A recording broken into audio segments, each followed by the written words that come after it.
ചടങ്ങുകളെ പറ്റിയിട്ട്? കുംഭമാസിലെ ആദ്യത്തെ ചൊവ്വാഴ്ചയാണ് ഇവിടെ പറയെടുപ്പ്. ഈ പറയെടുപ്പ് കഴിഞ്ഞാൽ 8 ദിവസമാണ് ഇതിന് ദിവസം. പിന്നത്തെ ചൊവ്വാഴ്ചയാണ് പൂരം വരുന്നത്.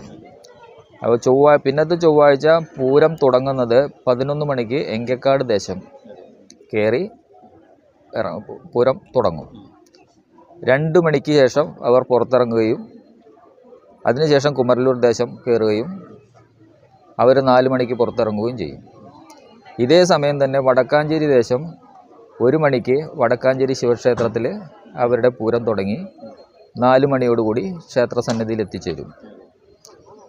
ഇത് കഴിഞ്ഞ് 4 മണിക്ക് ശേഷം വേങ്കക്കാട് പൂരം പുറത്ത് കടന്നതിന് ശേഷം ഇതിൻ്റെ മൂലസ്ഥാനമായ അകമല ആലിൻചോട്ടിൽ പോയി പറയെടുത്ത് തിരിച്ചു വരികയും കുമരലൂർ ദേശം കുഞ്ഞുട്ടിമൂത്താരുടെ അവിടെ പോയി തിരിച്ചു വരികയും ചെയ്യും. പിന്നെ മേളത്തോടു കൂടി 3 കൂട്ടരും ക്ഷേത്രസന്നിധിയിൽ വന്നതിന് ശേഷം തിടമ്പേറ്റിയ ആനകൾ മാത്രം അമ്പലത്തിൽ പ്രവേശിക്കുകയും ബാക്കി ആനകൾ കൂട്ടി എഴുന്നള്ളിപ്പിനായി നിരന്നു നിൽക്കുകയാണ് ചെയ്യുന്നത്.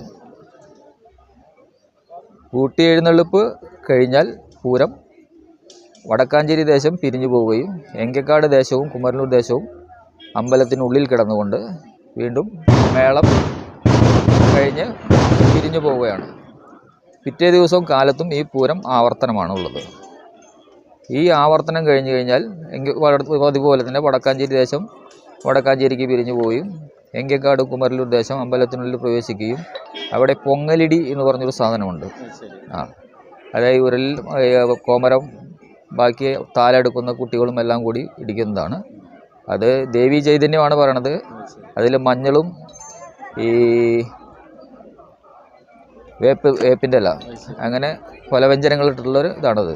അത് സർവ്വരോഗം നീക്കാനുള്ള സാധനമാണെന്നാണ് പറയുന്നത്. അത് കുറി തൊട്ട് എല്ലാവരും പിരിഞ്ഞു പോകലാണ് വേണ്ടത്. ഇത് കഴിഞ്ഞാൽ ആനകൾ ഉപചാരം ചൊല്ലി പിരിഞ്ഞു പോകും. അതാണ് പൂരത്തിൻ്റെ ആവർത്തനം. 3 ദേശങ്ങളാണുള്ളത്. എങ്കക്കാട്, കുമരനല്ലൂർ, വടക്കാഞ്ചേരി. ഇവിടെ 2 ഇത് അമ്പലം നിൽക്കുന്നത് എങ്കക്കാട് ദേശത്തിൻ്റെതിലാണ്.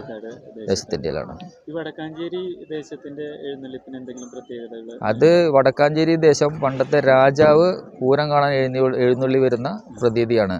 അവരുടെ തിടമ്പ് ആനയിൽ 2 പോലീസുകാരുടെ അകമ്പടിയോടുകൂടിയാണ് അവർ ക്ഷേത്രത്തിൽ എത്തുന്നത്.